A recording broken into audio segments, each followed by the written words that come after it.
जब भी तो पहला काम तो ये करो, सबसे पहला, अगर बड़े गोल बनाए हो और बड़ी चीजें अचीव करना चाहते हो तो सबसे पहला काम जहां से तुम शुरुआत करो वो ये है कि अपनी जिंदगी में कुछ तो शुरू करो जो तुम्हारे मन को स्ट्रांग करे,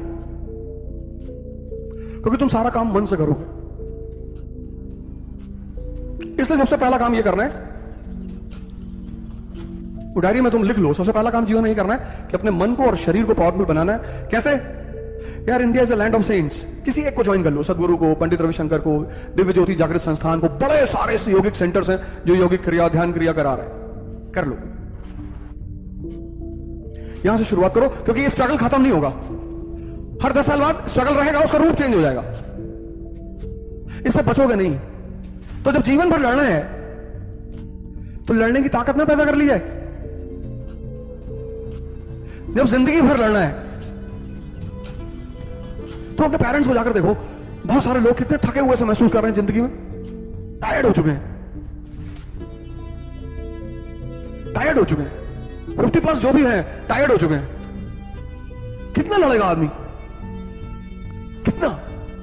उसकी एक लिमिट है ना। उसको बताया गया था कि यहां पहुंचोगे फिर लड़ाई नहीं होगी, यहां पहुंचोगे, वो लड़ाई जारी ही है।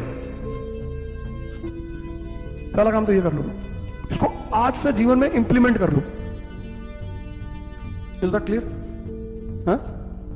दूसरा काम क्या करना है? अब ये तो बात क्लियर हो गई। यहां से कोई क्वेश्चन है तो बताओ, इस पॉइंट से कोई क्वेश्चन है बताओ।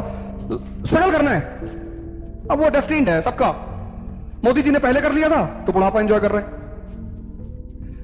राहुल जी तब नहीं कर पाए थे, अब किया। तुम्हारी आंखों के सामने पूरे देश में घूमे बेचारे, जो मिला उसी गोदी उठा लिया, मेरा भी था। अब बोले अंकल आपको वोट देंगे, तुम्हारे सामने। अगर वो पहले अटेम्प्ट में प्रधानमंत्री बन जाते 2000 में तो ये सब करते कभी?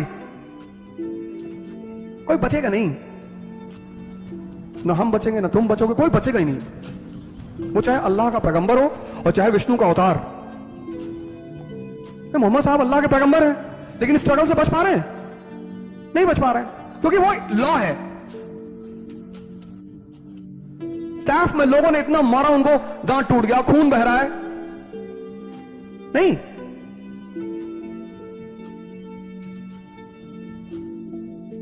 नहीं मारा। भगवान राम 14 साल जंगल में, विष्णु के अवतार।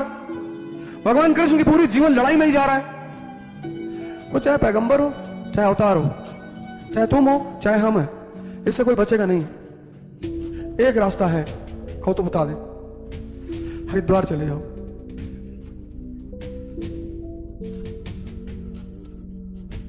बस वही एक रास्ता है,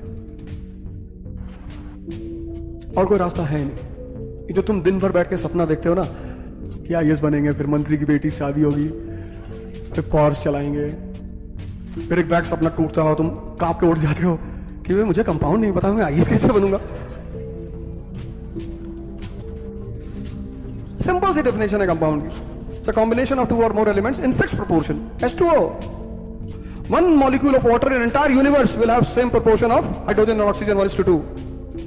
It will never change. Mixture तो कहीं नहीं सकते। Simple. सिर्फ एक वर्ड याद रखो, सिर्फ एक H2O याद रखो। कंपाउंड की डेफिनेशन रखना नहीं है, सिर्फ H2O याद रखो बस। तुम्हें इतनी याद रखने की क्या जरूरत है? It's a combination of 2 and more. इतना कौन याद रखेगा यार? किसी ने तुमसे अगली बार पूछा व्हाट इज कंपाउंड, कहना 1:2 H2O, समझ जाएगा वो। ज्यादा बोलने की जरूरत ही नहीं। यही तो रैंचो सिखाता है हमें, सिंप्लीफिकेशन ऑफ कॉन्सेप्ट्स। वो टीचर उससे पूछता व्हाट इज मशीन, कहता sir which reduces human effort sir, fan is a machine sir, chain up and down sir. कहता एग्जामिनेशन में यही बताओगे up and down? Sir examination में तो लिखेंगे ना सर, आपको समझा रहे हैं सिंपल वर्ड्स में। फिर चतुर्लिंगम उसे पूरी डेफिनेशन सुनाता है मशीन के, लिवर पुली ये वो। फिर टीचर कहता वाह।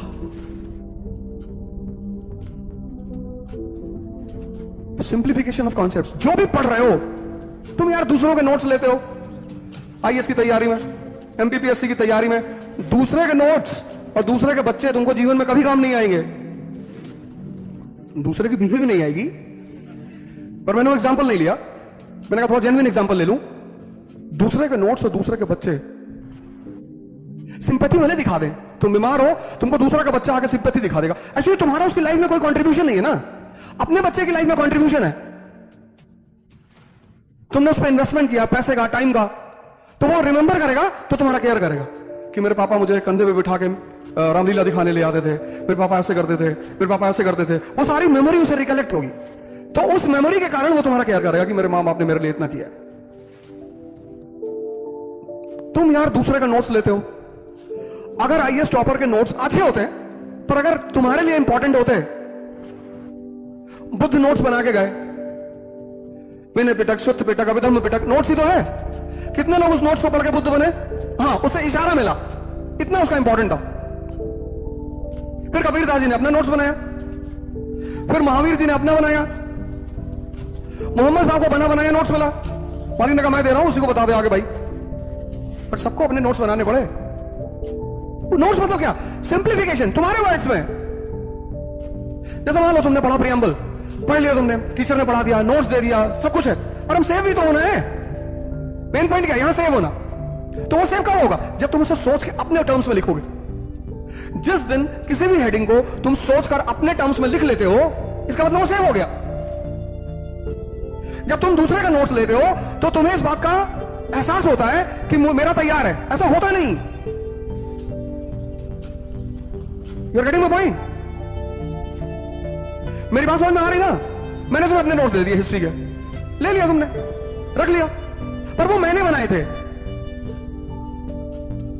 तुमने। टीचर पढ़ाए, अभी मैं बाद में लेता हूं, बाद में। टीचर पढ़ाए, नोट्स दे, बहुत अच्छा, सो थैंक यू बोलो, उसका काम है। पर जब घर जाओ और तुम उस टॉपिक को पढ़ो, तो उस नोट्स को रैंचो मॉडल पे सिंप्लीफाई करके अपने वर्ड्स में लिखो। वो तुम्हारे ओरिजिनल नोट्स होंगे। जब तुम अपने नोट्स देखोगे अगली पैलियोलिथिक एज में, बीच में तो देखोगे नहीं, तो तुम्हें हर चीज याद आएगी। दूसरे के नोट्स में तुम्हें कुछ याद नहीं आएगा, इसलिए रिवीजन तुम्हारे लिए चैलेंज बन जाता है। सबसे बड़ा चैलेंज तुम्हारे लिए क्या बनता है? रिवीजन। क्योंकि तुम्हारे नोट्स तो है नहीं, तुमने तो बनाए नहीं, नोट्स तो दूसरे के हैं। नोट्स तो दूसरे के हैं, तुम्हारे हैं ही नहीं।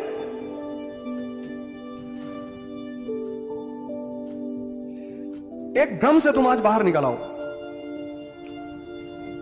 भ्रम आज निकल आओगे। कितने लोग हैं जो बिलो 17 है इस क्लास में? कोई नहीं। पहले तो आज एक भ्रम तुम्हारा तोड़ देता हूं, वो बहुत जरूरी है। बहुत लोग उस भ्रम में जीते हैं, और उस भ्रम मतलब समझ रहे हो ना, कंफ्यूजन। वो भ्रम उनको जीवन भर परेशान करता है। जिंदगी में जो मस्ती है वो सिर्फ 17 साल तक है, 17। इसलिए जो भी 17 क्रॉस कर जाता है, उसके बाद उसको बचपन बहुत याद आता है। 17 पे जिंदगी यू टर्न मारती है, यहां पे बहुत गंदा वाला यू टर्न मारती है, और यहां से पहला प्रेशर शुरू होता है पेरेंट्स का, कि भैया पढ़ लो। इंडिया में तो अजब स्थिति, यहां तो नर्सरी से पेरेंट्स प्रेशर बनाते हैं। 17 के बाद जो पहला प्रेशर लाइफ में है वो पेरेंट्स का है। 27 में जो प्रेशर क्रिएट होता है वो फ्रेंड्स का होता है। तुम्हारे बहुत सारे फ्रेंड्स एस्टैब्लिश हो चुके होंगे, और तुम्हारे घर जरूर आएंगे एस्टैब्लिश होने के बाद। तुम्हारे जितने फ्रेंड एस्टैब्लिश हो जाएंगे वो तुम्हारे घर जरूर आएंगे, मम्मी और पापा का पैर छूने के लिए। आंटी मेलबॉर्न में रहते हैं, ज्यादा तो नहीं आंटी, लेकिन 50 लाख का पैकेज है। 50 लाख का मतलब क्या हुआ? 2 लाख पर 12 फोर्स 48, 4 लाख रुपए महीने मिनिमम। और तुम 27 में अटेम्प्ट दे रहे हो, तुम्हारा इंटरव्यू है आईएएस का। अब वो तुम्हारे माँ बाप बेचारे पैनिक हो गए। ये फ्रेंड्स तुम्हारे प्रेशर क्रिएट करेंगे 27 में। 37 में एक नया प्रेशर क्रिएट हो जाएगा, वाइफ और चिल्ड्रंस, इनका प्रेशर क्रिएट हो जाएगा। बच्चे कि स्कूल का टूर जा रहा है अमेरिका, 12-12 लाख रुपए लगेंगे पापा, ज्यादा नहीं लग रहे। बच्चे इतने प्यार से कहते हैं ना, कहते पापा बहुत कॉस्टली नहीं है। एक बच्चे का सिर्फ 12 लाख रुपए लग रहा। उनको लगता है कि जो मनी प्रिंटिंग प्रेस है वो पापा की है। हमें भी तो लगता था, यही चीज हम भी तो करते थे। 47 में प्रेशर चेंज हो जाएगा, सोसाइटी का प्रेशर हो जाएगा। जब वो तुमसे सोसाइटी कहने लगी बिटिया की शादी नहीं कर रहा, कर दो यार, वो शर्मा जी की बेटी वहां दिल्ली में पढ़ती थी, भाग गई। डायरेक्ट कुछ नहीं कहेंगे तुम्हें, सोसाइटी तुम्हें इनडायरेक्टली प्रेशराइज करे। 57 में रिटायरमेंट आ रहा है,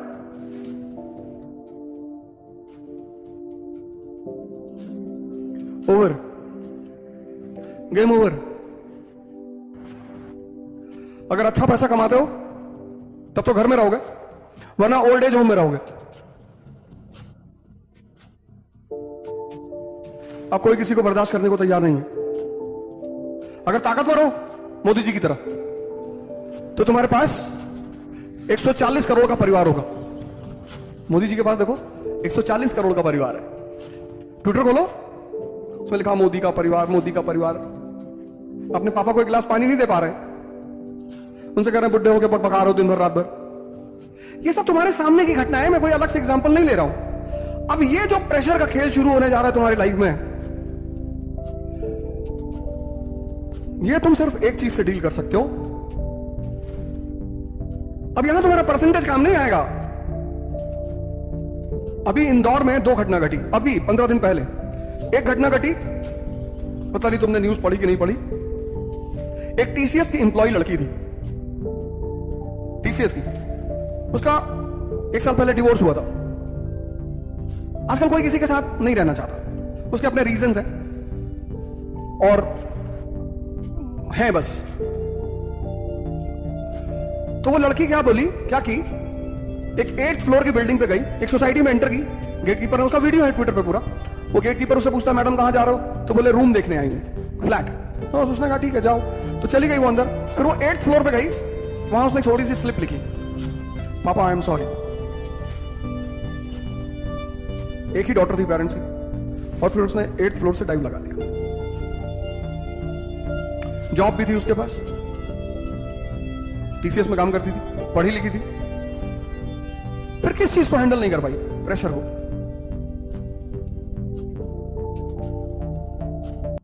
एजुकेशन तुम्हें आईएएस से लेकर भगवान तक बना सकता है, इतनी पावर है एजुकेशन की। इसीलिए मैं डॉक्टर अंबेडकर को बहुत मानता हूं, बहुत। मतलब मैं जहां भी बोलूंगा एक बार मैं डॉक्टर अंबेडकर का नाम लूंगा ही लूंगा। वो आदमी जातिवादी नहीं है, और अंबेडकर जी को आप किसी जाति में ब्रांड नहीं कर सकते। वो आदमी हर उस आदमी के लिए सहारा है जो इस जीवन में अपना मुकाम बनाने के लिए स्ट्रगल कर रहा है। और उनकी एक लाइन है जो मेरे जहन से शायद ही, और उनसे कभी नफरत मत करना, प्यार कर लो, लेकिन प्यार भी जागृत वाला करना। उनसे कुछ सीखो। उनकी लाइन है ना कि शिक्षा शेरनी का दूध है, जो पिएगा वो दहाड़े।